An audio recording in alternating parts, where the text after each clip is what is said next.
आज बनी बिना पियाज रसुण रे बंधाकोबी पूरा भोजी भली बास्ना थरे बनइले सब बेले इच्छा करेंगे बनइबा को। नमस्कार कुकुथी मोछा चैनल को बहुत बहुत स्वागत। से आमको दरकार ये बंधाकोबी गोटे ये देखो मु देसी बंधाकोबी नहीं तो हाइब्रिड बंधाकोबी पूरा हल्का लगे आउ बड़टा थाए। तो ये देखो छोटटा अच्छी देसी बंधाकोबी ये कोबी आम जदि काटिबा पूरा निदा ता भितर थिबो। आउ आर ऊपर चोपा राख देखो मु छड़े दउची ऊपर चोपा संपूर्ण भाव छड़ेवा नहले से ऊपर चोपा गुड़ाक टे टाण टाण रहिबो आउ स्वाद भी कमे देबो। आउ सेथिपाई आमको ऊपर चोपा भल भाव छड़ेबार अच्छी। देखो मुझे 2 खंड करदेली फाड़े कोबी मुझे नहीं काटिबी। देखो फाड़े कोबी नेली गोटे आलू नेली आउ गोटे बिलाती नेली याकू साइड रे रखिबा। देखिबा अब मसला देखो कौन नहीं टिके नागुर डालचीनी गोटे गुजराती लंका जी अनुसार राग खाइबे नेबे आउ गोलमरिच 4-5टा 8टा खंडे नेबे। तापरे एठी अल्प टिके जीरा नेबे। एठी मु हाफ चामच पाखापाखि जीरा नहीं। आपण जेतिकी बंधाकोबी करूथे जदि गोटे करूथिबे तार डबल मसला नेबे। आउ एठी एडी खंड अदा नहीं। तो आमे कोन करबा आग ए मसला को टिके टिके भाजीबा बेसी पोड़ीबानी टिके हल्का आमे भाजीबा।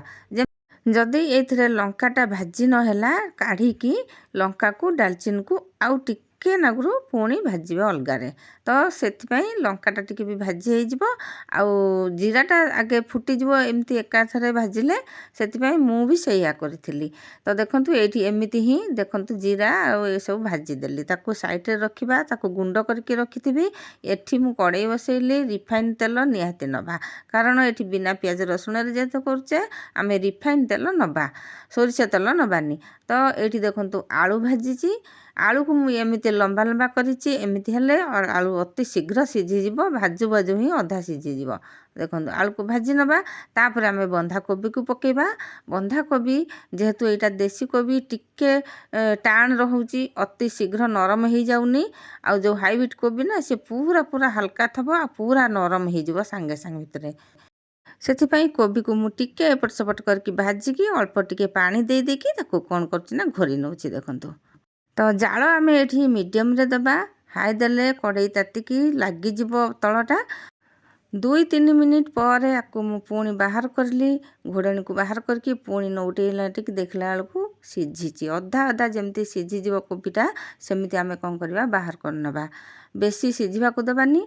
तो ये तापर से कड़ई को धोई आणिकी पुणी बसैली आउ टिके तेल पकईची जेहेतु आमर ये फाड़े कोबी बनूची ना से बेसी तेल दरकार होनी।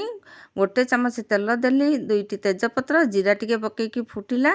तो जो अदा देखौली से अदा खंडक छेचिकी एठी पकेइली। अदा को एठी बेसी लाल करके भाजवा दरकार नहीं नहले टेस्ट कमी जिवो।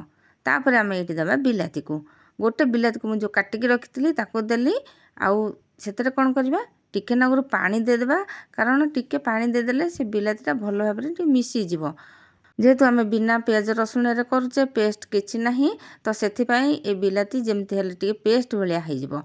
तो ये छोट चामच रे अल्प टिके लंका गुंड नेली ए लंका गुंड बेसी राग नुह टिके लाल कलर आसे।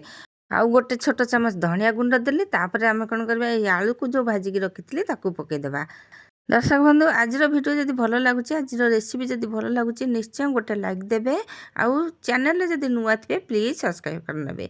आउ आम गोटे चामच लुण देदेबा हलदी गुंड गोटे छोट चामच देदेबा ए सब को भल भाव गोलई गाली देबा। तापर ये आम आउ टिके पानी देदेबा। थरे मात्र एमती प्रोसेस रे घरे बनातु बिना पियाज रसुण रे तापर कमेंट रे जणेबे। तो ये मु पानी दे देली पानी दे देले टिके तरल भली हेले तापर आमे ए बंधाकोबी की पकेले जदि आमे गोलेबा भलो भाबरे मिसिबो चारिआडे। आउ जदि पानी न दै थांते कड़े रे लागी जाई थांता तळटा। तो देखंतु ये भल भाबरे ताकू गोले नबा जेमती मसला सबुआडे मिसिबो। तापर मु देखंतु आउ टिके एठी पानी कम लागला आउ टिके पानी दे देकी तो याकू कोन करबा किछि समय घोड़े नबा। आउ ए रेसिपी तैयारी करबा पई बेसी समय लागेनी पूरा झटपट संगे संगे हो जाए। तो देखंतु आलू तो सीझी जाइतिला भजीबारे अधा सीझी जाइतिला तापर एठी 5 मिनिट पर्यंत मु घोड़ी नैथिली पुणी ताको बाहर करिकी पुणी खेलैकी पुणी आउ थरे घोड़ैथिली। तो देखंतु आस्ते आस्ते जाल देबा जालटा बिल्कुल भी बेसी देबानी लो रे देथिबा ହାଇ ଦେଇଦେଲେ ସେ ପୁରା ଲାଗିଯିବ, ପାଣି ସବୁ ଶୁଖିଯିବ, ହେଲେ କୋବି ଆଉ ଆଳୁ ସେ ମସଲା ଭଲକି ତା ଭିତରେ ସିଝିବନି। ତ ଏଇଠି କୋବି ଟିକେ ସିଝି ଯାଇଛି।